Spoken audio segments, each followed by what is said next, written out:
adequacy norm to strengthen the soundness and stability of the banking system. ये बड़ा एक बार ध्यान दे देना please. To achieve the high degree of consistency in its application to banks in different countries. Please highlight this word. This is an international practice. ये international practice है. मतलब सिर्फ भारत में नहीं है, ये इंटरनेशनल प्रैक्टिस है. तो पहला क्या है, इसमें कैपिटल निकालना पड़ता है और कैपिटल का फॉर्मूला जैसे मैंने आपको बताया था, it is T1 plus T2 capital, that is Tier 1 capital plus Tier 2 capital. Now what is Tier 1 and Tier 2? डरो मत, सारे नाम सिर्फ गंदे हैं, बाकी कुछ नहीं, सब खोटा है एकदम. दर्शन कुछ नहीं, कैपिटल एम्प्लॉयड लेना है, उसमें परमानेंट कैपिटल एम्प्लॉयड या दूसरा वाला है less permanent capital. Permanent capital मतलब equity share capital is a permanent share capital, reserves and surplus is a permanent share capital. But if you ask me, there are other types of capital also which are not permanent capital in the business. I'll help you out with what. So come down to the Tier 1 capital first. ये इधर है Tier 1 capital, दिख रहा है क्या? The Basel committee has defined capital in two tiers, Tier 1 and Tier 2. So come down to Tier 1 capital. We are there on page number what? Step number नहीं, हाँ उसके नीचे, स्टेप नंबर 4 के नीचे बेटा. Meaning of capital fund. It comprises elements that are most permanent and readily available to support to bank against unexpected losses. It is calculated as follows.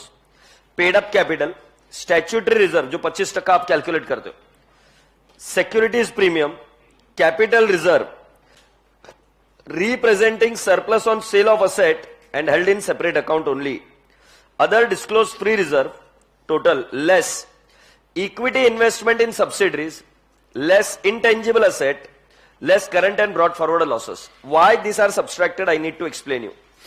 What is the entry when I introduce capital? Cash to capital. तो मेरे पास cash I और capital बढ़ गया, तो ये देखो balance sheet में capital बढ़ गया और मेरे पास कैश आई. अगर मैं ये कमीनापन करूं, इस कैश को इन्वेस्ट कर दूं बाहर की किसी कंपनी में, तो बेटा जी क्या ये पैसा मेरे धंधे में लगा हुआ है कि मेरे धंधे से निकालकर मैंने किसी और धंधे में लगा दिया, किसी और धंधे में? तो ये तो मेरे बिजनेस को स्ट्रांग नहीं कर रहा है ना. अब जैसे मान लो मेरे पास मैंने पैसा लगाया और इस क्लासरूम को स्ट्रांग करना है तो इस क्लासरूम में इन्वेस्ट करना पड़ेगा. बट मैंने मेरे बिजनेस में कैपिटल इंट्रोड्यूस कराया और उससे मैंने कोई होटल खोल दिया, तो उससे इस क्लासरूम को क्या फायदा? तो वैसे ही मैं आपको बता रहा हूं कि कैपिटल तो आया, कैश तो आई, एंट्री कैसे घूम गई? Cash, cash to capital. Mallya ने भी यही किया, कैश टू कैपिटल. बट जो पैसा आया वो कहां चला गया? इन्वेस्टमेंट इन आईपीएल, एक एग्जांपल, टू कैश. वो बैलेंस शीट में जरूर दिखेगा इन्वेस्टमेंट, बट आपको पता है ये किसी और बिजनेस में इन्वेस्ट कर दिया हमने. यस और नो? ये पैसा बैंक में नहीं है. तो जो कुछ भी पैसा बैंक ने अपने सब्सिडरी में लगा दिया है उसको हम ये नहीं मानेंगे कि वो कैपिटल का पार्ट है. क्यों? देखो, equity investment in subsidiaries, subsidiaries के इक्विटी शेयर में इन्वेस्ट किया, कल को जब पैसा लगेगा तो इक्विटी शेयर का पैसा कब मिलता है? लास्ट में. अरे करते है क्या तुम्हारा? बताओ, मुझे नहीं समझा. क्या समझा तुमको? बहुत ज्यादा समझ रहा है आज. क्या है? हमने कैपिटल लिया, एंट्री बताओ पहले. Cash to capital. अब मान लो ये मेरा कैपिटल था, मैंने इन्वेस्ट कर दिया in the business of Santosh. So investment in Santosh to what? Cash. मेरे धंधे से तो कैश गई, बट इन्वेस्टमेंट इन संतोष मतलब उसके इक्विटी शेयर में हुआ. अब बेटा जी क्या वो पैसा मैं वापस लेके आ सकता हूं क्या? नहीं, बहुत मुश्किल है इक्विटी शेयर का पैसा निकालना. आस्क योरसेल्फ, इक्विटी शेयर का पैसा एफएम में पड़ा होगा ना, कब मिलता है? लास्ट में. क्लियर हो रहा है? अरे बहुत बुद्धिमान लोग है ये. देखो किस तरीके से फ्रेम किया है. कैपिटल लिया, बट कैपिटल में लोग क्या डमी एंट्री मार देंगे, हाँ ठीक है कैपिटल चाहिए ना, लो कैश टू कैपिटल, बट उस पैसे को फिर मूव कर दिया किसी और कंपनी में, सब्सिडरी में, तो बेटा जी उन्होंने बोला कि वो माइनस होगा. इनटेंजिबल असेट जनरली रियलाइज नहीं होती वैल्यू, और बिल्कुल दिमाग लगाकर काम है. तुम्हें पता है ये माल्या ने एसबीआई के पास क्या गिरवी रखा है?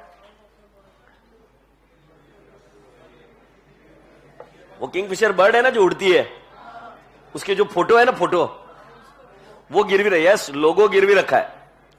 अब वो लोगो जिस समय किंगफिशर अच्छा चल रहा था उस समय उसकी एक वैल्यू थी, लोगो की वैल्यू थी. लोगो मतलब उस ब्रांड की वैल्यू थी उस जमाने में, और एसबीआई ने भी गिरवी रख लिया अपने पास. एसबीआई की कितनी वाट लगाई मालूम है तुम्हें? एसबीआई के मैनेजर बोले तुमने 4,000 करोड़ रुपए दे दिया उस लोगों को खुद के पास गिरवी रख के, फोटो को गिरवी रख के। You understand? फोटो को गिरवी मतलब this is only symbolic thing the way I am presenting it, but yes तुमने उसको ब्रांड नेम पर या उस लोगों के नेम पर आपने इतने रुपए उनको गिरवी रख दिए। तो वो क्या बोलते हैं कि जब कभी भी लॉस होता है तो इनटेंजिबल असेट अपनी वैल्यू सबसे पहले लूज करती है। इनटेंजिबल असेट को कोई रेडीमेड मार्केट नहीं अवेलेबल होता है, राइट? तो इसकी वजह से देखो यहां पर इनटेंजिबल असेट को भी उन्होंने क्या किया, माइनस, क्योंकि ये भी कैपिटल इंट्रोड्यूस कर अगर मान लो इनटेंजिबल असेट में डाल रहे हैं तो ऐसा उनका मानना है कि intangible asset will not yield much. In the last current and brought forward losses, जब तक ये याद नहीं हो जाता सवाल ही पैदा नहीं होता कि मैं आगे जाऊंगा। पहला क्या लेंगे, एक पेड अप कैपिटल, फिर स्टैट्यूटरी रिजर्व, फिर सिक्योरिटीज प्रीमियम, फिर capital reserve if held in other account and on sale of asset. कौन बोलेगा रे नलायक, ऑन सेल ऑफ असेट है कि नहीं? सारा कैपिटल रिजर्व नहीं, शेयर फोरफिट होने के बाद में भी पैसा सीआर में जाता है, वो वाला सीआर नहीं चाहिए। सीआर चाहिए on sale of asset and held in a separate account. बोला है कि नहीं बोला है? हाँ, आधा अधूरा नहीं पढ़ने का। फिर कुछ समझ में नहीं, इल्ले अदर फ्री रिजर्व, उसमें से minus equity investment in subsidiary, minus intangible asset, minus current and brought forward losses. अब यही चीज हमको बताएंगे हमारे श्री श्री। हाँ भाई साहब, श्री श्री क्या नाम है आपका? बोलिए तो श्री, आपका नाम क्या? खड़े हो जाइए लास्ट बेंच। अभी हमारे बताएंगे श्री श्री क्या नाम है आपका? या what's your good name? Very good मेरे भूषण भाई। अब आप बताएंगे क्या है ये, बताओ अभी क्या चालू है। देखो उसकी हंसी देखो, कमी नहीं की, शर्म नहीं है बिल्कुल। हाँ बोल। टीयर 1 जो है उसमें क्या आपने सर ये बताए, उसमें क्या क्या ऐड होगा, क्या क्या लेस होगा, उसमें कौन से आइटम्स आएंगे? अच्छा, तो उसमें सबसे पहले पेड अप कैपिटल। इन बच्चों ने बिना देखे बोला है और तब तुम किसी और चीज में लगे हुए थे। मैं देख रहा था तुम और कोई चीज में लगे हुए थे, कहीं और कुछ तुम्हारा इंपॉर्टेंट काम चल रहा था। मैंने बोला ठीक है, तब कहां डिस्टर्ब करूं, so I thought I will ask you later on. अरे गाउटिया, बस नलायक, बिना देखे बोला था बच्चों ने। ए boys and girls, what is the next item my dear friend? Tier 2 capital. Can we now start with tier 2 capital, yes और no? Let's talk about tier 2 capital. Tier 2 capital क्या है? ये less permanent type of capital है। इसके अंदर क्या क्या आएगा? ऊपर था डिस्क्लोज रिजर्व था, इधर क्या है? Other undisclosed reserve and fully paid up cumulative perpetual preference shares. Now you must be wondering why did we take it here sir, उसको टीयर 1 में क्यों नहीं लिया? भारत में इररिडीमेबल प्रेफरेंस शेयर्स इशू करना अलाउड नहीं है, so logically they are redeemable. When they are redeemable they are not permanent, they are temporary capital. I hope you people have understood. तो इसीलिए प्रेफरेंस शेयर कैपिटल इधर लिया। फिर लिया revaluation reserve, और रिवैल्यूएशन रिजर्व वो ऐसा नहीं बोल रहे कि पूरा वैल्यूलेस है, जीरो है, बट उन्होंने उसको डिस्काउंट कर दिया 55% से, and 55% is constant, and 55% is what? Constant. मैं सुन रहा हूं, पहला वाला क्या लेंगे? प्रेफरेंस शेयर्स, फिर रिवैल्यूएशन रिजर्व, उसको डिस्काउंट कर दिया कितने से? 55%। ओके, फिर general provision and loss reserve not exceeding 1.25% of the weighted risk asset. General provisions and loss reserves not exceeding 1.25% of weighted risk asset. Don't have to worry, we will see it as and when we go to the question. but ये यहां पर क्या है? Loss reserve अगर कुछ रहे या general provision है और ये कितना एक्सीड नहीं होने को ना, 1.25% ऑफ वेटेड रिस्क एसेट। अब ये क्या होता है, मैं थोड़ा सा आइडिया देता हूं। कई बार अगर आपको इंश्योरेंस कंपनी फाइनल अकाउंट याद आ रहा होगा तो उसके अंदर हमने वर्ड सुना था कॉन्टिजेंसी रिजर्व या कैटास्ट्रोफिक रिजर्व। आपने पूछा था वो क्या है, तो मैंने बताया था कि कभी अगर मान लो इंश्योरेंस कंपनी को लॉस हो, उस लॉस को कवर करने के लिए हम पहले ही प्रोविजन क्रिएट करके रखते हैं। तो आरडीडी है, तो जैसे कुछ लॉस होगा तो उसके लिए पहले ही हम प्रोविजन क्रिएट करके रखते हैं। ये कोई लाइबिलिटी नहीं होता है, होता रिजर्व ही है, बट किसी एक पर्टिकुलर लॉस को कवर करने के लिए हम कवर करके रखते हैं इसको। यस और नो? सो बेटा उन्होंने कहा कि ऐसे कोई लॉसेस के रिजर्व अगर आपने बना के रखे होंगे तो वो रिजर्व है, हमें पता है, बट वो कितना नहीं ले सकते हम? 1.25% ऑफ वेटेड रिस्क एसेट के ऊपर ले नहीं सकते। Hybrid capital instrument and subordinated debt, you don't have to worry at this moment about those items, क्योंकि सबऑर्डिनेटेड डेट को समझने के लिए आपको थोड़ा सा बड़ा बनना पड़ेगा एंड हाइब्रिड कैपिटल इंस्ट्रूमेंट के लिए भी थोड़ा सा बड़ा बनना पड़ेगा। तो फिलहाल के लिए टीयर 2 कैपिटल में क्या क्या आएगा? प्रेफरेंस शेयर कैपिटल, दूसरा कौन सा आएगा? Revaluation reserve less 55%, discount 55%, agreed? Alright, बाकी का भी नहीं करेंगे तो चलेगा। 2 आइटम याद रखोगे। सो इससे आपको क्या मिल जाएगा? Capital employed and that the formula is T1 plus T2। आवाज नहीं है? T1 plus T2।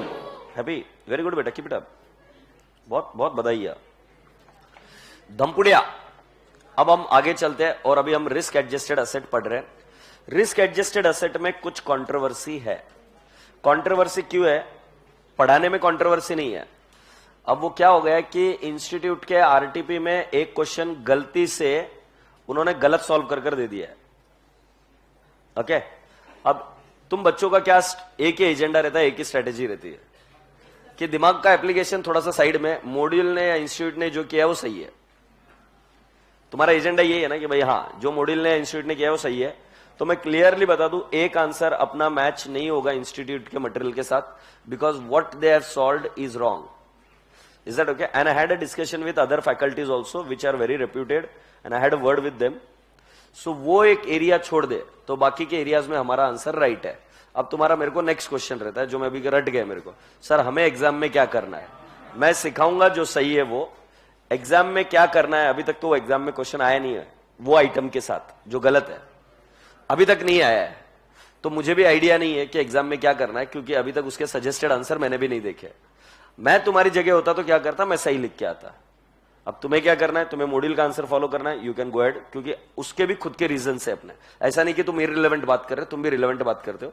और दूसरा क्या है कि तुमको जैसे मैं बता रहा हूं वैसा सॉल्व कर सकते हो, but I do not give a guarantee कि उसके लिए मार्क्स देंगे, क्योंकि बट ठीक है, अभी रिफॉर्म्स आए तो may be they will consider it and they will do it. और अभी तक तो मैंने ऐसी गलती देखी नहीं है इंस्टीट्यूट जो करती है, एग्रीड? तो होप सो कि you can solve it in the right manner and may be they will give you the marks. Is that okay? अच्छा सर, सारे प्रॉब्लम्स में है क्या? नहीं, एक आइटम में, पूरे प्रॉब्लम्स के अंदर एक आइटम में यहां पर एक जगह पे गलती प्रॉब्लम रहेगी, जो मैं आपको समझा दूंगा। मी जे बोललो ते डोसक्यात घुसलंय का तुमच्या? डोक्यात घुसलंय व्यवस्थित? बरं केलं बाबा, चल हे बाळे चल माझ्या बरोबर, इधर आ जा। क्या हो गया? क्या हो गया? तुम बाळ्या नहीं हो, नलायक, तुम नलायक हो। मैंने बोला चल बाळ्या, T1 एंड T2 कैपिटल, वो संतोष को बोल रहा, संतोष बाळ्या। तो क्या करेंगे? T1 plus T2 capital. हाँ हो गया तुम्हारा वाहियतपना, T1 प्लस T2 कैपिटल हो गया क्या भाई? ओके, अब सेकंड चीज क्या है? Calculate the risk weighted adjusted asset. ये याद है क्या कैसे कैलकुलेट करना था? क्या मैंने बताया था कि बैलेंस शीट के एसेट आइटम, उसको क्या करोगे? मल्टीप्लाई करोगे प्रोबेबिलिटी या वेट से, और फिर ये क्या आएगा? वेटेड अमाउंट आएगा, हाँ या ना? वैसे क्या था? ऑफ बैलेंस शीट आइटम था क्या रे नलायक? अभी ऑफ बैलेंस शीट आइटम में हमने क्या लिया था? उनका अमाउंट, उसका क्रेडिट कन्वर्जन फैक्टर याद आ रहा है क्या? फिर उसका equivalent value rupees into credit conversion factor probability में, फिर यह इक्विवेलेंट वैल्यू, उसको किससे मल्टीप्लाई किया? रिस्क वेट, और उसके बाद में क्या आ गया? Weighted amount. से यस, मुझे नहीं समझा, बताओ क्या क्या? कुछ भी नहीं समझा। पहले जो बैलेंस शीट के आइटम है, जितनी भी एसेट, उसको किससे मल्टीप्लाई करेंगे? सुन रहा हूं मैं। अरे सरकार बोल दो यार, क्या है, कब से बैठे हो यार? पहले बैलेंस शीट के आइटम है, उसको मल्टीप्लाई करेंगे रिस्क फैक्टर के साथ में, तो आपको क्या मिल जाएगा? Weighted risk factor, weighted risk asset, agreed? दूसरा क्या करेंगे? ऑफ बैलेंस शीट आइटम, उसको मल्टीप्लाई करेंगे कन्वर्जन फैक्टर्स के साथ, फिर मल्टीप्लाई करेंगे रिस्क वेट के साथ, और फिर क्या आएगा? Weighted risk, agreed? Off balance sheet item unfortunately एक भी क्वेश्चन में नहीं है, बट आपको पता होना चाहिए कैसे करना है। Appreciate this. अब मेरे राजा बेटा, तुम पूछोगे कि सर वो रिस्क वेट कितना लगाना है, पूछोगे ना रिस्क वेट कितना लगाना है? तो सुनो, cash and balance with RBI 0, balance with bank 0, money at call and short notice 0। इसका मतलब क्या बोल रहे हैं वो? कि वो ये कह रहे हैं कि money at call and short notice ये क्या है? 0% रिस्क है। ओए खरबूजे, कितना रिस्क है? 0% रिस्क है। समझ में आएगा? कंट्रोवर्सी जो है वो इस एरिया में है। Government and other approved security नहीं मिलने वाली। Government and other approved security, सुन रहे हो? अरे क्या अभी इधर कॉन्ट्रोवर्सी यार, सुन लो यार, फिर उसके बाद में बैंड बजाओगे तुम खुद की। इसमें इंस्टीट्यूट कहती है 0, मैं कहता हूं 100%। इंस्टीट्यूट कहती है 0, मैं कहता हूं 100%। क्वेश्चन एग्जाम में नहीं आया अभी तक ना, किसी इसमें एक जगह पे मैंने लिया है सिर्फ क्वेश्चन, वहां पर मैं बोलता हूं 100%, इंस्टीट्यूट बोलती है 0%। ना क्या कॉन्ट्रोवर्सी क्या है? मैंने आरबीआई की गाइडलाइन निकाल कर देखी इसमें, उसमें ये आइटम स्पेसिफिकली डिस्कस्ड नहीं है, बट इनका बोलना क्या है कि गवर्नमेंट कंपनी के शेयर्स में अगर आपने इन्वेस्ट किया तो उसकी रिस्क 0 है, ऐसा इनका बोलना है। एग्रीड?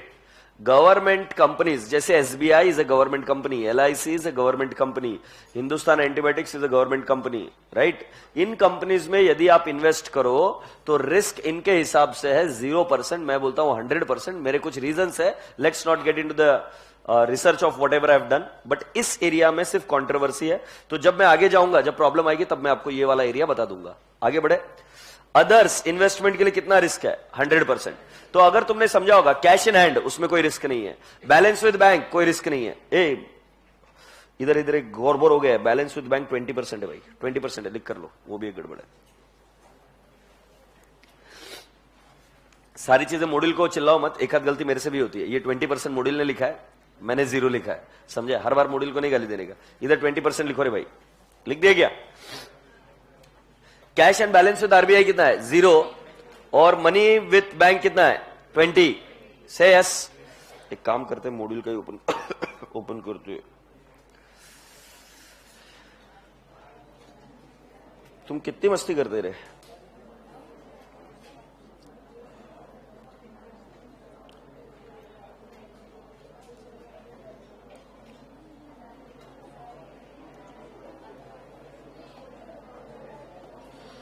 क्या है ये? ऐसे कौन करता है? उल्ला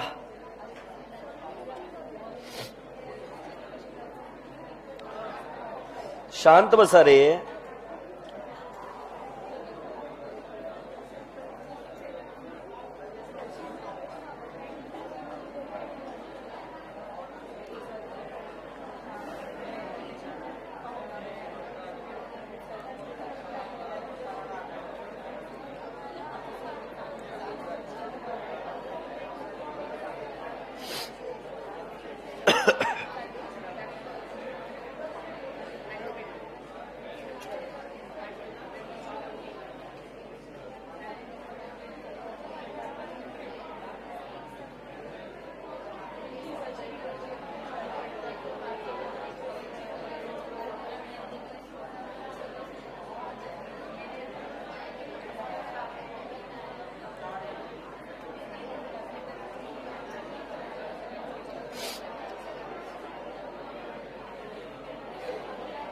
ए देख लो रे भैया, इधर रहा। हाँ ये देखो, ए बाड़े, cash balance with RBI 0%, balance in current account with other bank 20%, investment in government security 0 बोला है। इधर कॉन्ट्रोवर्सी है, मैं बोलता हूं 100% है, उनका बोलना है 0। दिख रहा है ना, इंस्टीट्यूट का मटेरियल है। आगे, other investment 100%, loan and advances guaranteed by government, ये 0 है, ये बराबर है। Next, other loans and advances 100%, bank premises, furniture, etc. 100%, all off balance sheet item like letter of credit, letter of guarantee, bills accepted 100%. Next, non funded exposure to real estate 150%, मतलब कुछ cases में risk is greater than what? 100%। इसके अलावा भी कुछ items आएंगे जो directly आपको प्रॉब्लम में डिस्कस करने पड़ेंगे। I would like to repeat it, ये प्रॉब्लम है। इसके अगर आप ये देखेंगे गाइडेंस नोट या इसका गाइडलाइन देखेंगे आरबीआई का, so that runs into 3 pages, but ये पूरा 3 पेजेस के आइटम्स आपको दे नहीं सकते, तो कुछ इंपॉर्टेंट आइटम्स आपके सामने डिस्कस किए गए। तो मैं एक बार पूछूं क्या? शॉर्टकट, जो गवर्नमेंट से गारंटीड है उसका 0% बोलेंगे। जो गवर्नमेंट के पास पैसा है मनी विथ आरबीआई, वो भी कितना बोलेंगे? 0%। बट इसके अलावा जो कुछ भी रहेगा उसको कितना बोलेंगे? 100%। बट अगर हमारा मनी विथ अदर बैंक है तो उसको कितना परसेंट बोलेंगे? 20%। तो एक बार बताएंगे क्या? कैश बैलेंस विद आरबीआई और money with bank okay 20% with other bank. Investment in government security ये बोल रहे 0%, मैं बोल रहा इसमें कॉन्ट्रोवर्सी है। आगे बात करते हैं। अदर इन्वेस्टमेंट 100%, फिर loans and advances guaranteed by government 0, and then other loans and advances 100%। से यस। अगर आपको ईसीजीसी भी याद आ रहा होगा तो it was guaranteed by government, तो उसके इसमें प्रोविजन भी अलाउड नहीं था, तो उसी एंगल से अगर loan is guaranteed by government so it is what 0। आगे रसगुल्ले, bank premises and furniture and fitting etcetera 100%। अच्छा ये क्या बताया, off balance sheet item like letter of credit, bills purchase, letter of guarantee, agreed, इसके लिए कितना है 100%। और बेटा जी non funded exposure to real estate कितना है बेटा जी 150%। I hope you people have understood this, agreed. एक होमवर्क लिख कर लीजिए मेरी तरफ से, read the theory of capital adequacy ratio, read the theory of capital adequacy ratio from module, if at all you get a chance, from module, ठीक है। Now write down, refer question number, refer question number, बेटा please cooperate करो। Read question number, refer question number 13, 14, एमसीएमआर, ये class work है, एमसीएमआर 25,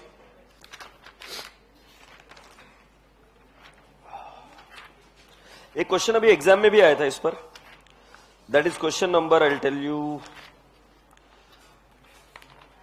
it is question number 33, MCMR 33. It was asked in May 18.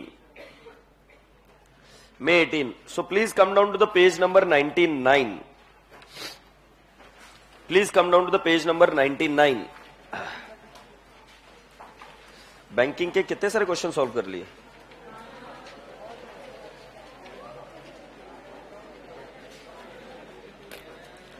Are you there on 99?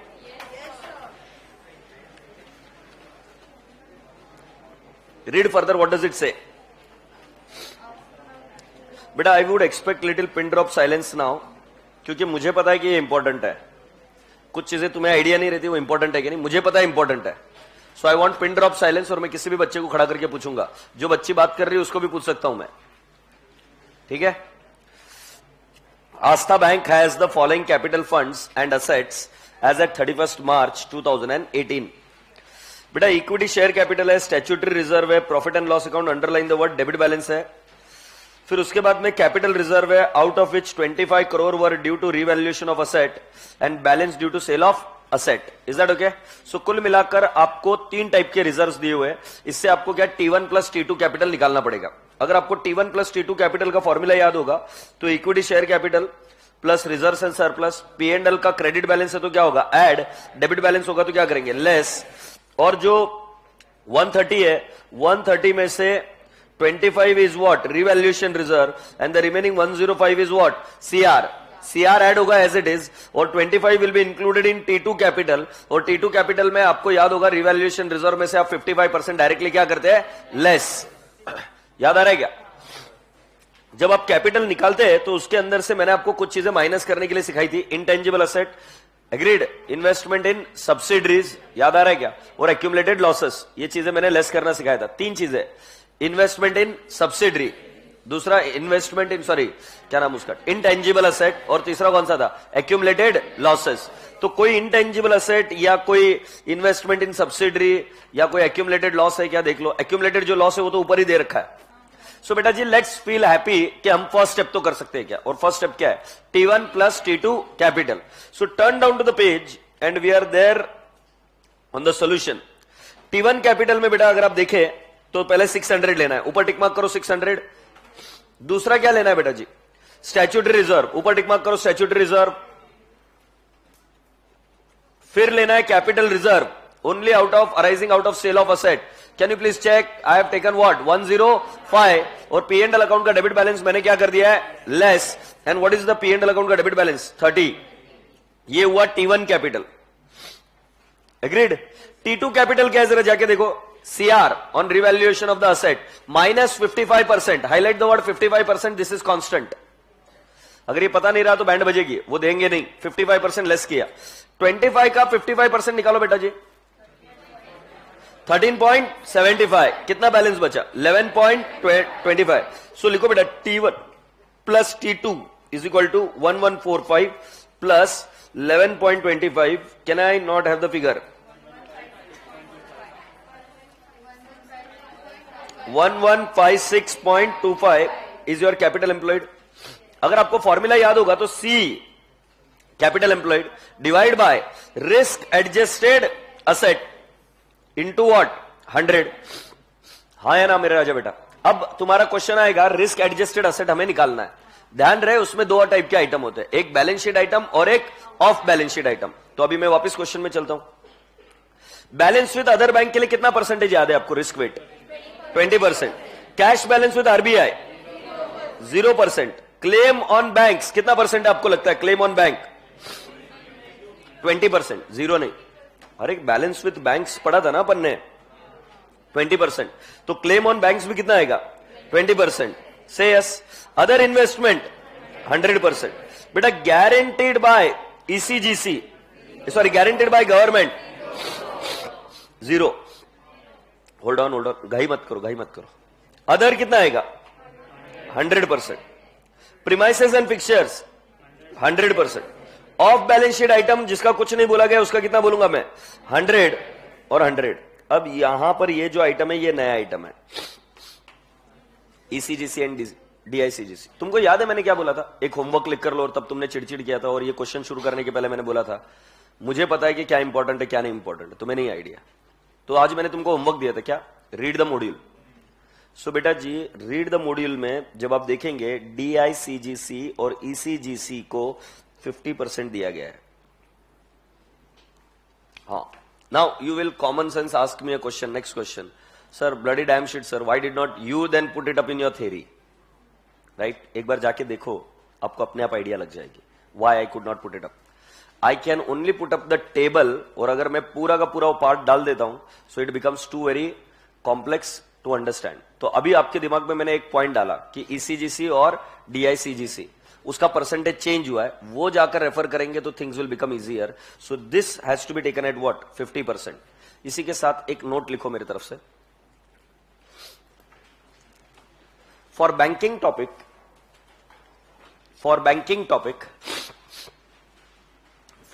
Topic, closely check the percentage in RTP. Closely check, very good beta.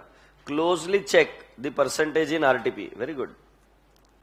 Closely check the percentage in RTP. Agreed?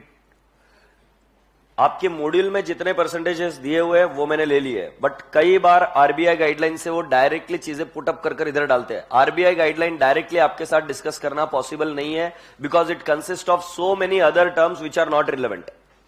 I repeat, they consist of so many other terms which are not relevant, और मुझे वो sensible नहीं लगता चीज कि वो डाल दे और उसके बाद में उसके ऊपर डिस्कशन ना करें। Is that okay? सो जब आपको तकलीफ आएगी इस केस में आ सकता है कैपिटल एडिक्वेसी रेशियो में कि क्या परसेंटेज, तकलीफ मतलब लॉजिकल कॉन्सेप्चुअल कोई तकलीफ नहीं है, परसेंटेज चेंज हुआ तब आपको जाके रेफर करना पड़ेगा कि इसका परसेंटेज क्या है। Have you all understood? So boys and girls, अब मुझे बताओ इसका कितना लेंगे हम? 50%। अभी जरा एक बार रिस्क निकाल के बताओ तो इसकी रिस्क कितनी आएगी? 15 का 20%, आई विल 3 0। 52.5 का कितना परसेंट? 20%, 10.5। बेटा 70 का 100%, 70। लोन का 0, इसका 50% कितना आएगा? 55। और इसका कितना आएगा? 9365। प्रीमाइसेस का कितना आएगा? 92.5। और लीज्ड एसेट का कितना आएगा? 100%, 40। और इसका कन्वर्जन फैक्टर भी 100% है, और इसका ये रिस्क भी कितना है? 100% है, तो कितना आएगा? 1100। और इसका कितना आएगा? 6200। आई रिपीट, दोनों का कन्वर्जन फैक्टर सेम है। अब मेरे को बता बेटा इसकी टोटल कितनी है? 16,936। So if I have to take the capital adequacy ratio, do you think so it becomes, capital कितना था बेटा? कैपिटल कितना बता रही थी अपन ने निकाला था क्या? अच्छा नीचे देखा था।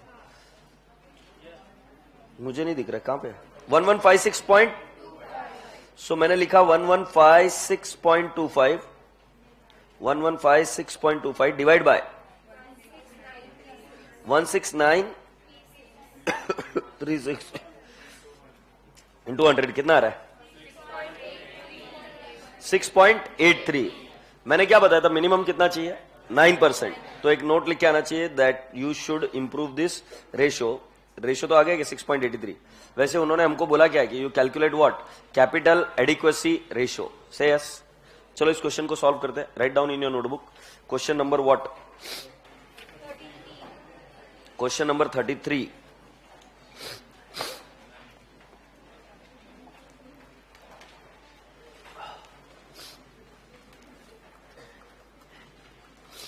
Question number 33. Are you ready? Step number 1.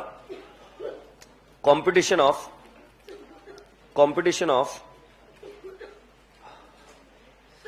capital employed.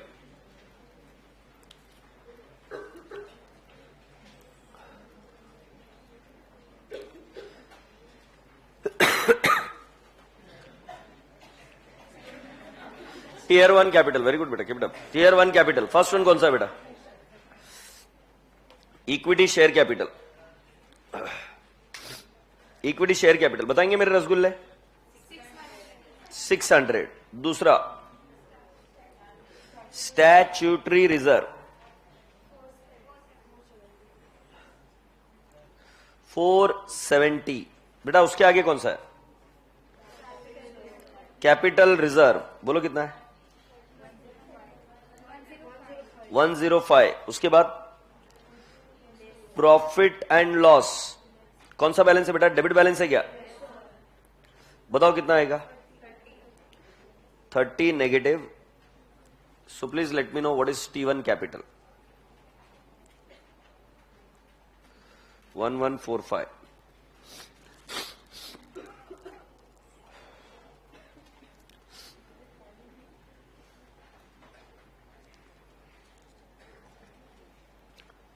लिख दे रहे बाबिया? लिख दिया बाबिया? गुड बाबिया. दूसरा tier 2 capital.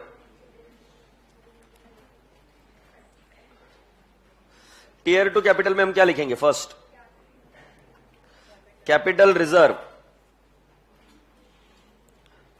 Capital reserve in the bracket में लिखूंगा 130 माइनस 25 इट विल बिकम 105 और रीवैल्यूएशन रिजर्व लिखूंगा मैं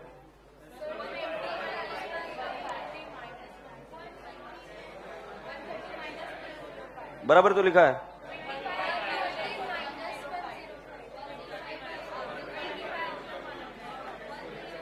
130 माइनस 25 105 बराबर लिखा ना.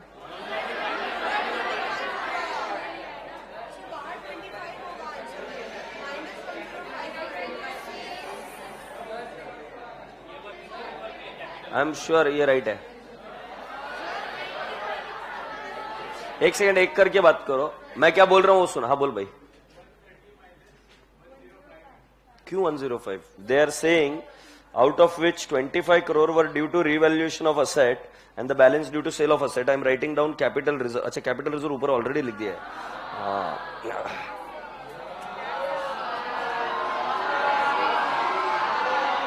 ऐसे ऐसे बताओ कौन मजाक उड़ाता है?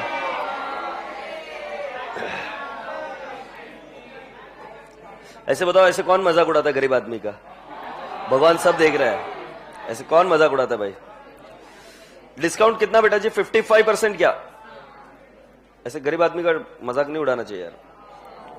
देख लो भगवान सब देख रहा है. मैं बोल रहा हूं एक तो तबीयत ठीक नहीं और तुम ऐसा करते हो यार. कौन करता है यार? है. चलो 25 minus 55% it turns out to how much?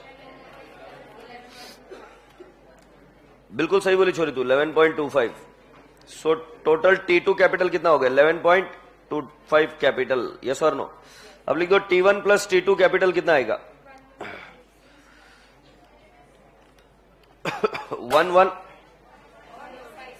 सो गई थी क्या? मतलब सारे आइटम कैसे गिर जाते हैं? मैं जब बस में जाता था तब ऐसे गिरते थे चीजें धड़ाम से. नींद लगती थी तब. होपलेस. 1156.25, यस और नो? यस। अनुभा जी नेक्स्ट क्या करना है? रिस्क एडजस्टेड असेट लिखिए, रिस्क एडजस्टेड असेट। अरे हो गया ना भाई यहां तक? स्टेप 2 लिखो, risk adjusted asset. Risk adjusted asset,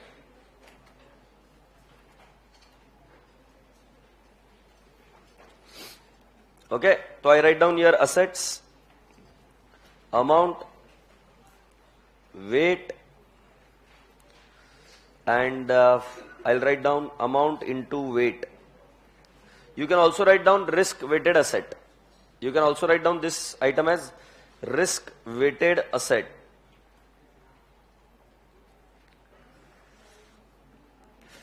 first one क्या आएगा? बैलेंस विद अदर बैंक लिख दू? ठीक है, लिखो बैलेंस विथ अदर बैंक। कितनी अमाउंट है बेटा? 15। इसका रिस्क वेट है 20%। Then cash balance with RBI, cash balance with RBI 35.5। बेटा इसका लिखेंगे हम 0। फिर claim on banks,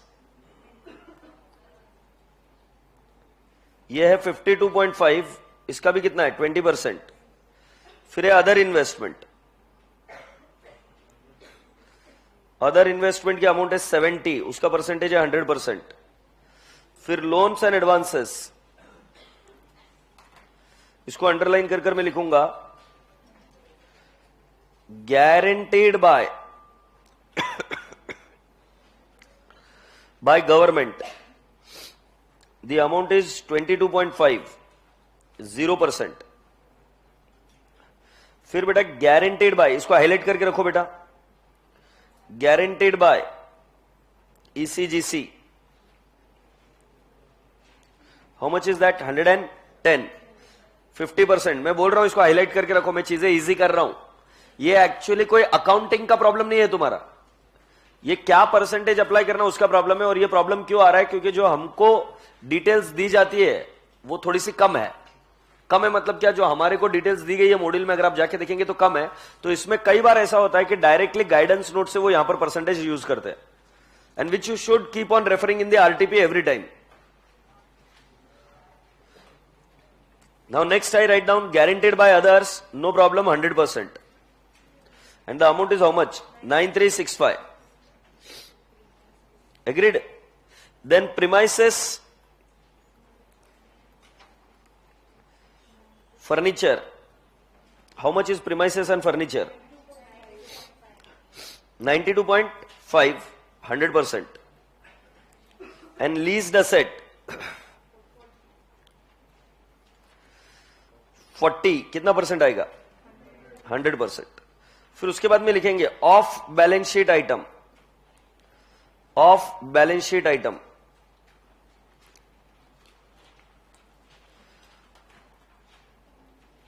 of balance sheet item का हेडिंग लिखेंगे पहले पर्टिकुलर्स या असेट या पर्टिकुलर्स। फिर उसके बाद में क्या लिखेंगे? अमाउंट। फिर मैं लिखूंगा कन्वर्जन फैक्टर। फिर हम लिखेंगे अमाउंट इंटू कन्वर्जन फैक्टर। फिर हम लिखेंगे रिस्क, रिस्क वेट, और फिर weighted risk, weighted risk.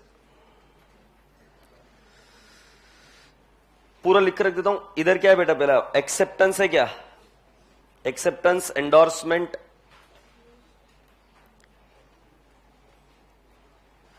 I will write down 1100, conversion factor is 100%, 1100 into 100% is 1100. Risk weight is also 100%. It will become 1100. जिनको समझा यू आर ब्लेस्ड, जिनको रट्टा मारना है प्रॉब्लम है। पहले ऑफ बैलेंस शीट आइटम में 1100, 100% उसको कन्वर्ट किया कि उसमें से कितनी लाइबिलिटी मटेरियलाइज होगी। कन्वर्जन फैक्टर भी हमें वही देते हैं। So conversion factor we are saying that it is what? 100%। और फिर यह आएगा 1100। 1100 के बाद में उसका रिस्क वेट कितना है? 100%। अब तुम मुझे पूछोगे कि सर आपने तो हमें एक भी ये परसेंटेज नहीं सिखाया। Yes, I haven't taught you. This particular percentage you are going to take 100% as long as you don't come across a new percentage. I know, I can understand your pain कि sir why are you not giving us the percentage list? बेटा the list is too very big, you will not be able to cope up with it. आज के lecture के and के वक्त मैं आपको वो लिस्ट भी बता दूंगा कि वो लिस्ट कितनी बड़ी है, उससे आप अपने आप ही समझ जाओगे कि मैंने क्यों नहीं लिस्ट बताई आपको. ये हमें हर बार मॉड्यूल का ही सहारा लेना पड़ेगा या आरटीपी का लेना पड़ेगा, जहां से हमको पता चलेगा कि ये परसेंटेज कितने हैं. Are you understanding? मुझे भी समझ में आता है ना कि परसेंटेज देने चाहिए, but still I haven't given you, so I need to show you कि लास्ट में जाते जाते वो लिस्ट दिखाऊंगा आरबीआई गाइडलाइन, उससे पता चलेगा. तो ये 100% अगर आप कॉन्क्योर कर गए तो समझ लेना हो गई जीत आपकी. और ये कहां से पता चलेगा? जब बैंकिंग का टॉपिक देखोगे या मॉड्यूल या पीएम या जो कोई भी चीज देखोगे, उसमें ये वाली चीजों को हाईलाइट करके रखो, ये आपको पता होना चाहिए 100%. So how much is that? 1100. और लास्ट वाला कौन सा बेटा? Guarantees and other obligation. कितना है बेटा जी? 6,200 and it is what? 100%, or it will become 6,200 and again 100% and it will become what? 6,200. एक बार इसकी टोटल ले लो तो बेटा 1100, 7,300.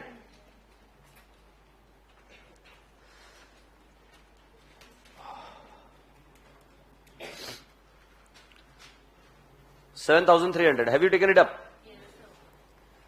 ठीक है मेरे बच्चे. अब बेटा जरा थोड़ा सा ऊपर आओ, और इनका कैलकुलेशन कितना गया? 15 इंटू 20%, 3.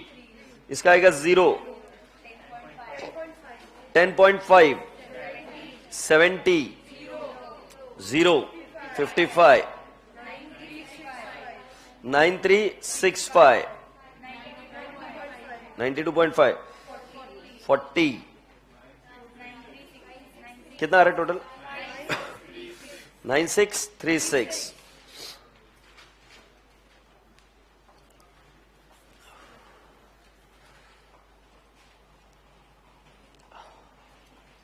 लिखे अभी?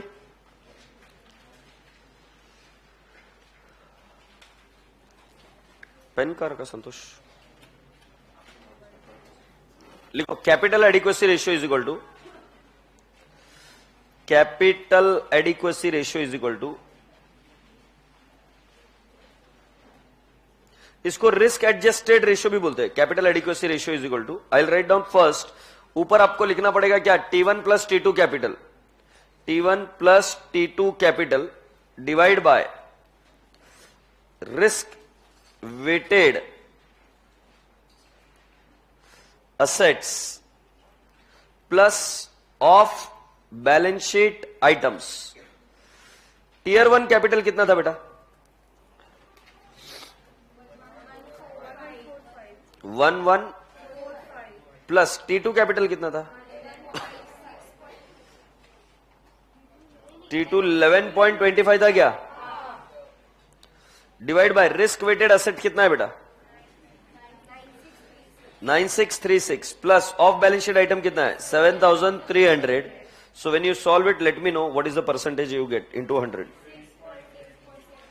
6.83%. अरे देवा बेटा, write a note.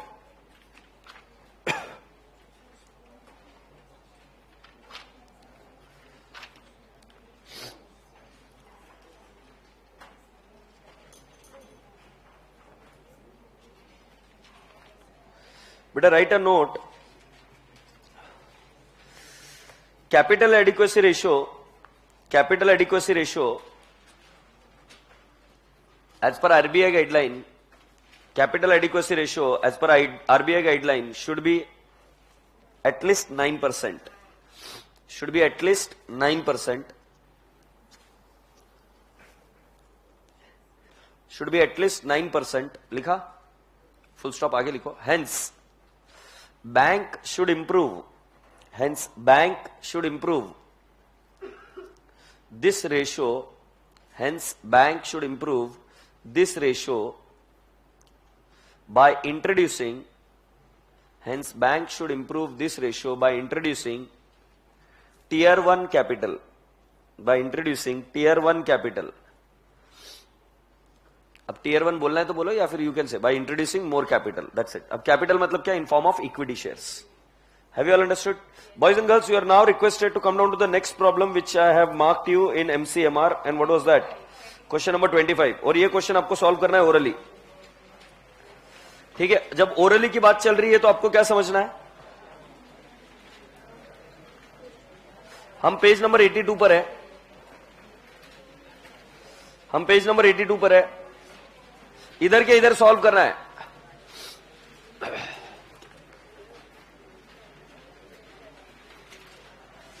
First one, equity share capital किसमें जाएगा? जल्दी से बताओ। T1 क्या? Statutory reserve. T1 capital reserve, out of which 16 crore were due to revaluation of asset. कहा जाएगा? 16 will go in what? T2। इसमें से माइनस क्या करेंगे?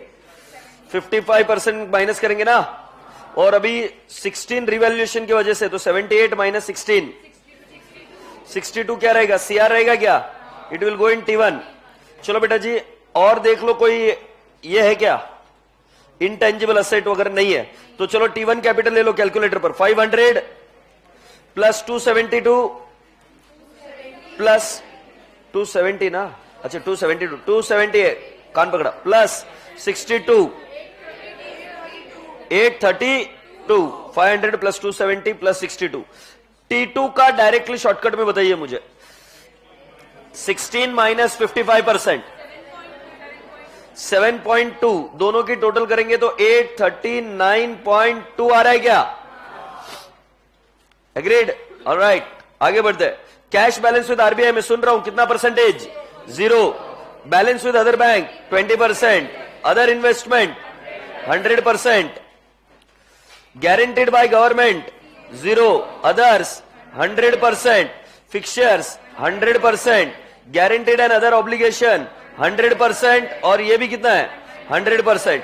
कैलकुलेटर पर जल्दी से फुर्ती से ले लो। 18 इंटू 20%, 3.6, 36।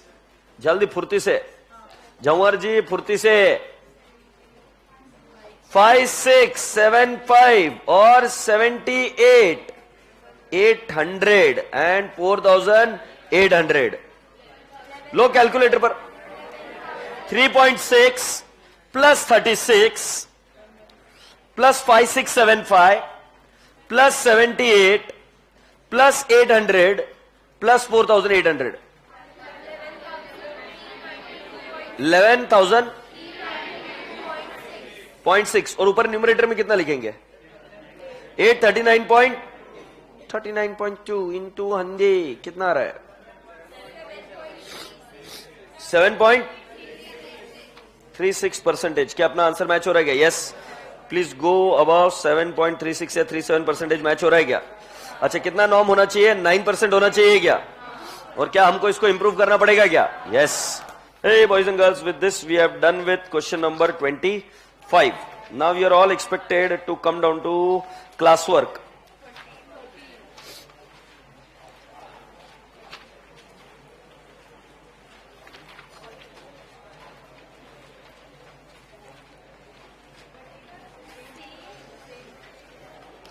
थर्टीन लिख लीजिए, रिपीटेड।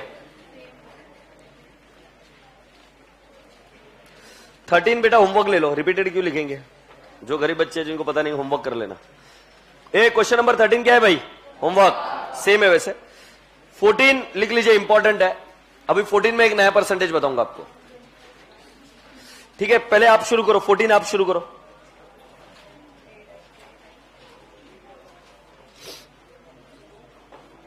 आई सेड 14 शुरू करो।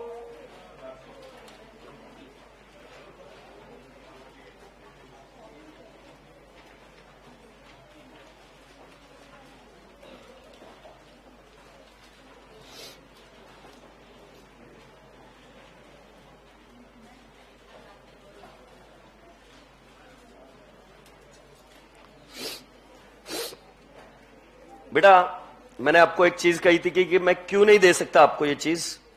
ये देख लीजिए, ये है आरबीआई की वो गाइडलाइन, एनेक्शर नंबर 10। और जब मैं इसको पेज पलटते जाता हूं तो ये इतना लंबा है। तुम्हें यार बकवास ही करना है तो बकवास करो यार, मतलब तुम रिसर्च की कभी कदर नहीं कर पाओगे, मुझे पता है।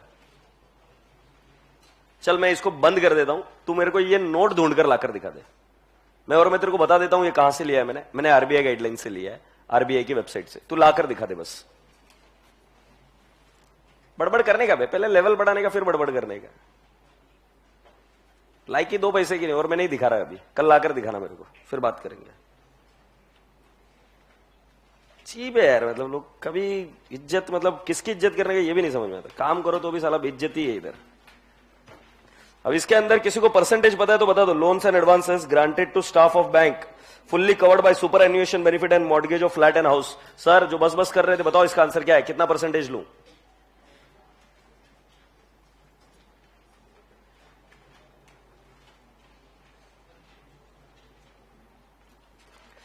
देखो बेटा, ये मैं अभी इसलिए मैं ये दे नहीं पा रहा था आपको, जैसे मैंने बताया, I could not give it to you.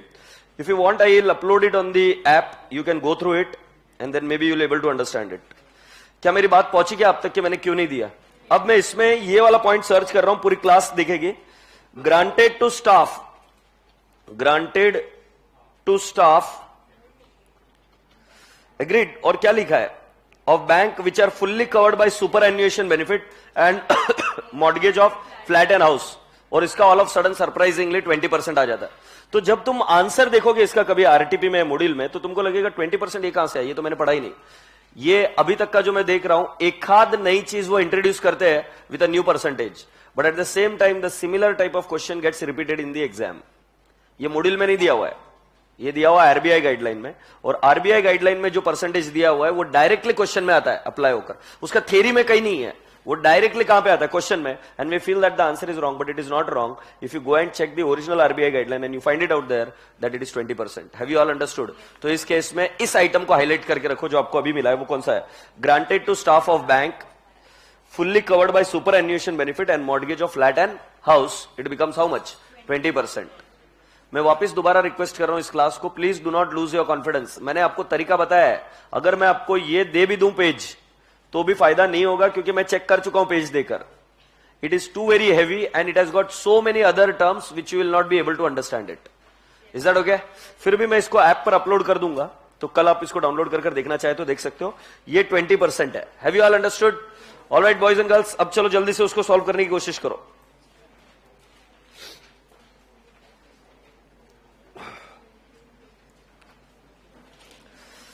पहला वाला बताओ, paid up share capital T1 क्या? Statutory reserve T1, share premium T1, CR out of which 40 crore was due to revaluation 40 minus 55%। कितना आ रहा है बेटा? 40 माइनस 55% बेटा 18 will be what? T2, और 90 minus 40, 50 will be what? T1। Do you all appreciate? और बेटा T1 plus T2। Next, cash balance कितना आएगा? 0। Claim on bank, other investment guaranteed by government of India और स्टेट गवर्नमेंट ऑफ इंडिया। तो sorry 0%, 0। हाँ मेरे से गलती। Guaranteed to staff 20%, benefit and mortgage of flat and house, ये 20% इसमें आ गया। Other loans 100%। Agreed? Now boys and girls, what do you do about the intangible asset? ये फर्स्ट टाइम आया intangible asset. Less from what? T1, less from T1। I repeat, less from T1। अब कम सा question, तो क्या sir इसको वापस risk wait लगाएंगे क्या? तो एक बार जरा देखो, गाइडलाइन में आ गया मैं इधर। I am coming down to the guideline and I'm finding it out tangible नहीं, intangible ना।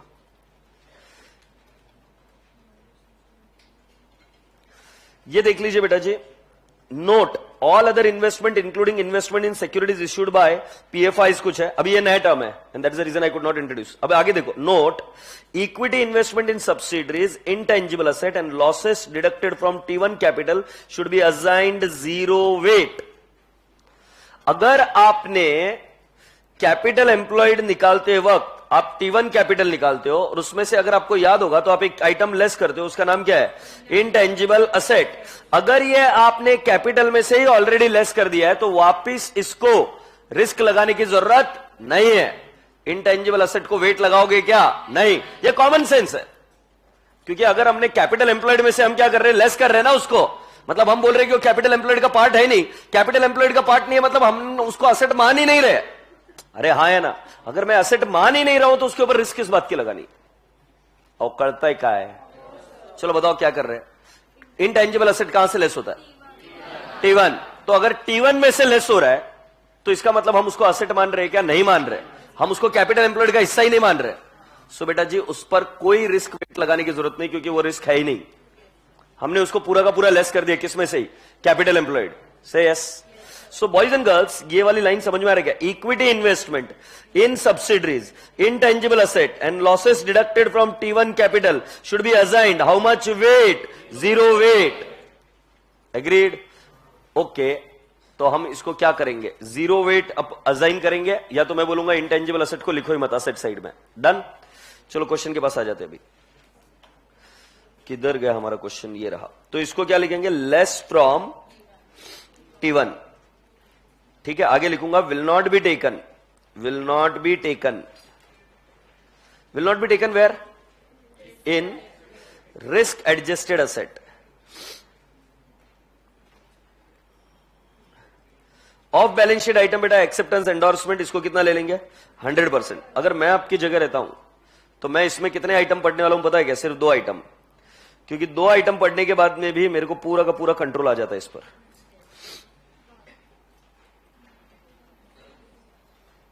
ये 2 आइटम हम पढ़ेंगे इसमें। एग्रीड? तो चलो सॉल्व करते हैं।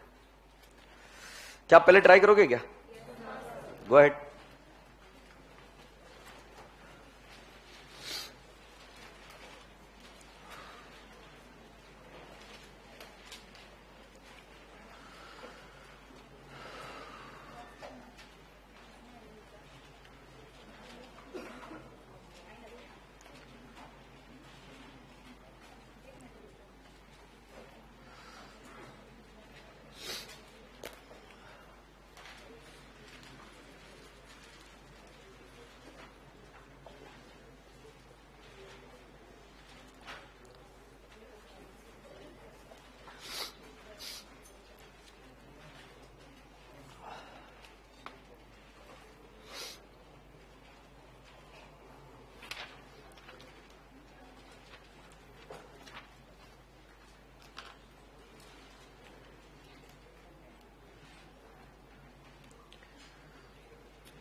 क्या बेटा हो गया? 7.8 आई इट कुड बी। इतना जल्दी कर दिया भाई, नो रेस्ट। 750 150 शेयर प्रीमियम कितना है बेटा? शेयर प्रीमियम, शेयर प्रीमियम मेरा है 150। कैपिटल रिजर्व कितना आएगा बेटा? 90 माइनस 40 50। कोई P&L अकाउंट नहीं है हमारे पास। एग्रीड? ये अब इसकी टोटल हो जाएगी 300 350 750 plus 150 plus 50 plus 150 it becomes 1100। इसमें से क्या माइनस कर देंगे? Less intangible asset. Intangible assets बेटा, इंटेंजिबल असेट्स कितने की है? 15। बेटा ये माइनस किया, बताओ कितना आएगा? 1085। 1085 इज व्हाट? T1 कैपिटल क्या? रिवैल्यूएशन रिजर्व कितना है बेटा? 40 माइनस कितना करेंगे? 55%। 40 माइनस 55% इट बिकम्स 18, और ये इधर कितना आएगा? 22। ये आ जाएगा T2 capital. T1 plus T2 capital कितना आ गया? 1085 प्लस 18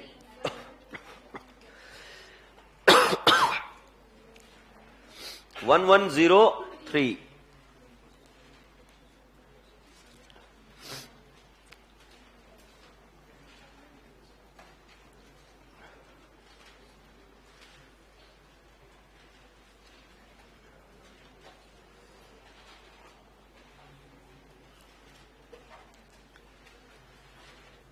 हो गया बेटा?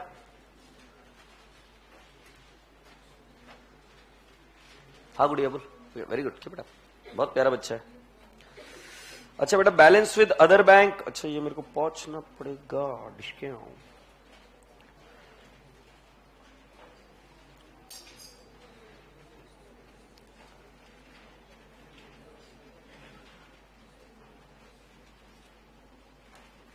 देखते कौन सा एप्लीकेबल रहता है।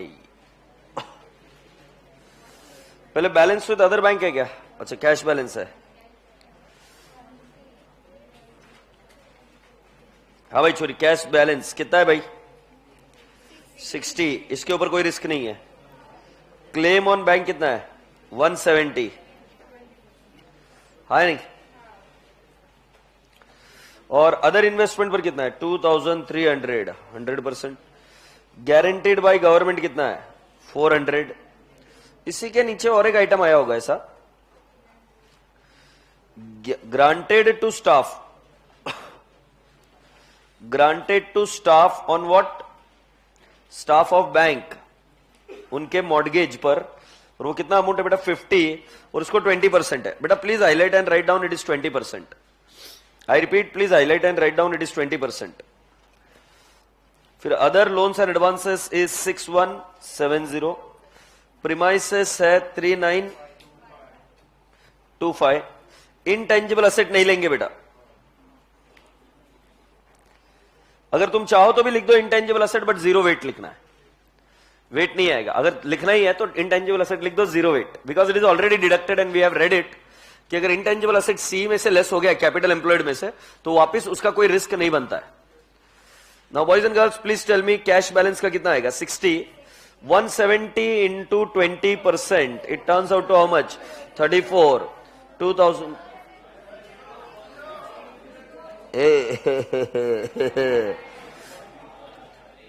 अरे आज थोड़ा बुझा हूं यार, प्लीज। 0, 50 into 20%, 10, 6170, 39 3925। कुछ टोटल ले सकते हो क्या?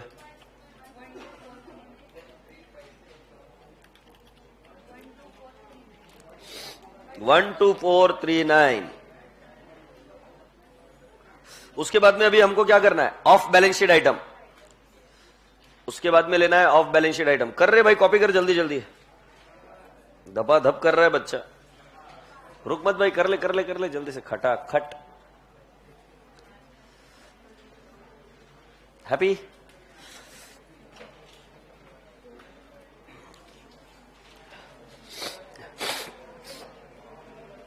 Have you done? So boys and girls, now I'll tell you. ये भाई कितना है? 1550 है क्या? 1550, 1550, और इधर भी कितना आ जाएगा? 1550। सो क्या मैं बोल सकता हूं क्या? Balance sheet item plus off balance sheet item 12439 plus 1550, तो तुम्हारे हिसाब से आता है 13989। सो बताओ अभी मुझे, T1 प्लस T2 कितना है? 1103 प्लस T2 कितना है? मुझे जैसे मैं पूछ रहा हूं ऐसे बता। T1 का कितना है? 1085। T2 कितना है? 80। रिस्क एडजस्टेड असेट, अच्छा 18 और नीचे रिस्क वेटेड असेट 12। तुम पूरा टोटल बता रहे कि एक एक बता रहे? 12439 प्लस 1550। लो बेटा कैलकुलेटर पर,